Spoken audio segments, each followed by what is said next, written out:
আসসালামু আলাইকুম। সবাইকে স্বাগত জানাচ্ছি আজকে নতুন একটি রেসিপি দেখার জন্য। আমি আজকে আপনাদের সাথে শেয়ার করব দুইটি সবজি ভর্তার রেসিপি। ঝিঙ্গে ভর্তা, কাকরোল ভর্তার রেসিপি শেয়ার করছি, বিশেষ করে যারা ব্যাচেলর এবং নতুন রাঁধুনি তাদের জন্য আজকের এই রেসিপির পর্বটি। আশা করি আপনারা পুরো রেসিপিটি দেখবেন, আপনাদের কাছে অবশ্যই এই ভর্তার রেসিপিগুলো ভালো লাগবে। চলুন দেখেন এই তৈরি করতে কী কী লাগছে। আমি এখানে 5টি ঝিঙ্গে নিয়েছি, ঝিঙ্গেগুলো মাঝারি সাইজের। তো এখন আমি ঝিঙ্গেগুলোর খোসাটা ছাড়িয়ে নিব, আর ঝিঙ্গেগুলোর খোসা ছাড়িয়ে নিয়ে তারপর ধুয়ে পানিটা জড়িয়ে নিব। আস্ত অবস্থায় কিন্তু ধুয়ে নিতে হবে, কাটার পর ধোয়া যাবে না। তাই তো আমি ধুয়ে তারপর টুকরোগুলো করে নিচ্ছি। আর টুকরোগুলো আসলে যে যার পছন্দ মতো করে নিতে পারেন। এখন আমি একটা প্যানে ঝিঙ্গের টুকরোগুলো নিয়ে নিলাম, দিয়ে দিচ্ছি এখানে হাফ কাপ পানি। পানির পরিমাণ এর চেয়ে বেশি দেওয়া যাবে না, আধা কাপ পানি দিয়ে সুন্দরভাবে সিদ্ধ হয়ে যাবে। তারপর আমি চুলায় ঢাকনা দিয়ে ডেকে রেখে দিয়েছি 5 মিনিট। 5 মিনিট পর নেড়েচেড়ে ঢাকনা দিয়ে ডেকে রেখে দিচ্ছি, অপেক্ষা করছি সিদ্ধ হয়ে যাওয়া পর্যন্ত। প্রায় আরও 5 মিনিট পর ঝিঙ্গেগুলো কিন্তু অনেকটা মিশে গিয়েছে, আর পানিটাও কিন্তু অনেকটা শুকিয়ে গিয়েছে। এখন আমি ঢাকনা ছাড়া এই ঝিঙ্গেগুলোকে একদম পানিটা শুকিয়ে নিব। চুলার আঁচটা আমি মিডিয়াম আঁচে রেখে তারপর ঝিঙ্গের এক্সট্রা পানিটা এভাবে শুকিয়ে নিয়েছি।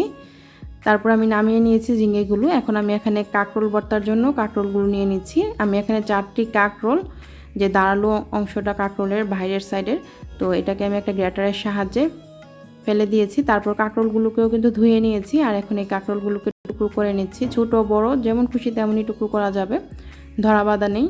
তো এইভাবে আমি কাঁকরোলগুলোকে টুকরো করে নিয়ে প্যানে কাঁকরোলগুলো নিয়ে নিলাম। এখন কাঁকরোলগুলোকে সিদ্ধ করার জন্য এখানে 1 কাপ পানি দিয়ে দিচ্ছি। কাঁকরোল সিদ্ধ করতে একটু পানির পরিমাণ বেশি লাগবে। ঢাকনা দিয়ে ডেকে রেখে দিয়েছি প্রায় 5 মিনিট। চুলার আঁচটা ফুল আঁচে রেখেছিলাম, একটু নেড়ে চেড়ে চুলার আঁচটা এখন মিডিয়াম আঁচে রেখে ঢাকনা দিয়ে ডেকে রেখে দিচ্ছি কাঁকরোলগুলো সিদ্ধ হয়ে যাওয়া পর্যন্ত। প্রায় 7 থেকে 8 মিনিট পর কাঁকরোলের পানিটা কিন্তু শুকিয়ে গিয়েছে, আর কাঁকরোলগুলো কিন্তু প্রায় সিদ্ধ হয়ে গিয়েছে। এখন আমি আপনাদেরকে দেখাচ্ছি যে দেখুন কাঁকরোলগুলো কিন্তু সুন্দরভাবে সিদ্ধ হয়ে গিয়েছে। এখন ঢাকনাটা দিয়ে আমি চুলার আঁচটা মিডিয়াম আঁচে রেখে কাঁকরোলগুলো যেন একটু পুরা ভাব হয়, তাতে করে খুব সুন্দর একটা ঘ্রাণ আসে, ভর্তাটা খেতে বেশি ভালো লাগে। তো আমি এভাবে রেখে দিয়েছি প্রায় 4 মিনিটের মতো। 4 থেকে 5 মিনিট রাখলেই কাঁকরোলগুলো একটু পুরা ভাব হবে, ঠিক এরকম। এই যে দেখুন আমি কিন্তু এরকম একটু পুরা করে নিয়েছি, তাতে করে কাঁকরোলের এক্সট্রা ভিতরের পানিটাও সরে যাবে, আর কাঁকরোলগুলোতে খুব সুন্দর একটা ঘ্রাণ বের হবে। আর আমি এখানে কিছু শুকনো মরিচ সরিষার তেলে ভেজে নিয়েছি, আর এরকম মুচমুচে করে যখন এরকম কালার হবে তখন আমি শুকনো মরিচগুলো চুলা থেকে নামিয়ে নিয়েছি। প্রথমে আমি ঝিঙ্গে ভর্তাটা করছি। এখানে আমি 6টি শুকনো মরিচের বুটা ফেলে দিয়ে এবং পরিমাণ মতো লবণ নিয়েছি। প্রথমে শুকনো মরিচ এবং লবণটাকে ভালো করে ভেঙে গুঁড়া করে নিচ্ছি। তারপর আমি এখানে পেঁয়াজ কুচি দিয়ে দিচ্ছি, আর পেঁয়াজ কুচির পরিমাণটা আমি বলছি না, আপনারা যেরকম পছন্দ করেন তেমনই দিবেন, কমিয়ে বাড়িয়ে। আমি এখানে দিয়েছি প্রায় 5-6টি পেঁয়াজ কুচি, দেশি পেঁয়াজ কুচি। তারপর আমি ঝিঙ্গেগুলোকে একসাথে এখন মাখিয়ে নিচ্ছি। তো এখন কিন্তু সব কিছু একসাথে মাখিয়ে নিলে ভর্তাটা তৈরি। আমি এখানে সরষের তেল দিয়ে দিচ্ছি হাফ টেবিল চামচ। সরষের তেলটা দিয়ে সব কিছু একসাথে মাখিয়ে নিয়েছি, আর আমাদের এখানে ঝিঙ্গে ভর্তাটাও কিন্তু তৈরি।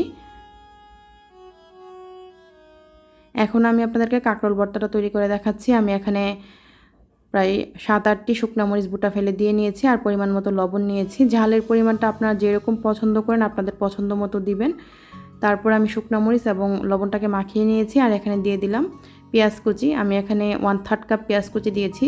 আমি একটু বাড়িয়ে দিচ্ছি, কাঁকরোল ভর্তায় আমার কাছে ভালো লাগে পেঁয়াজের পরিমাণটা বাড়িয়ে দিলে। তো শুকনো মরিচ এবং পেঁয়াজটা মাখানোর পর এখানে 1 টেবিল চামচ সরষের তেল দিয়ে দিলাম। যেহেতু কাঁকরোলের পরিমাণটা বেশি তাই সরষের তেলের পরিমাণটা বাড়িয়ে দিলাম। মাখিয়ে নিয়ে এখন কাঁকরোলগুলোকে ভালো করে হাত দিয়ে একটু ডলে ভেঙে নিচ্ছি। যেহেতু কাঁকরোলে অনেক বিচি থাকে, আপনারা যদি বিচি পছন্দ না করেন বেছে ফেলে দিতে পারেন, তবে আমি কাঁকরোল বিচি খেতে পছন্দ করি তাই বেছে ফেলে দিইনি। তো এখন সব কিছু একত্রে মেখে নিলে কিন্তু আমাদের ভর্তাটা তৈরি। আমি আরও 1 চা চামচ সরষের তেল দিয়ে দিলাম, তাতে করে ভালো লাগে বেশি ভর্তা খেতে। সরষের তেলের পরিমাণটা বেশি হলে আমার কাছে ভালো লাগে, আপনারা আপনাদের পছন্দ মতো কমিয়ে বাড়িয়ে তেলটা দিবেন। তো আমাদের এখানে কিন্তু কাঁকরোল ভর্তা এবং ঝিঙ্গে ভর্তা দুইটাই তৈরি। নিশ্চয়ই দেখেই বুঝতে পারছেন এই ভর্তাগুলো কিন্তু গরম ভাতের সাথে খেতে অসম্ভব ভালো লাগে। আপনারা তৈরি করবেন, আর রেসিপিটি কেমন লেগেছে অবশ্যই কমেন্টে জানাবেন। বিশেষ করে যারা নতুন রাঁধুনি এবং প্রবাসী তাদের জন্য আজকের এই রেসিপিটি যদি ভালো লাগে লাইক কমেন্ট শেয়ার দিয়ে সাথেই থাকবেন। রেসিপিটি দেখার জন্য আপনাদের সবাইকে অসংখ্য ধন্যবাদ। সবাই ভালো থাকবেন, আমার জন্য দোয়া করবেন। আল্লাহ হাফেজ।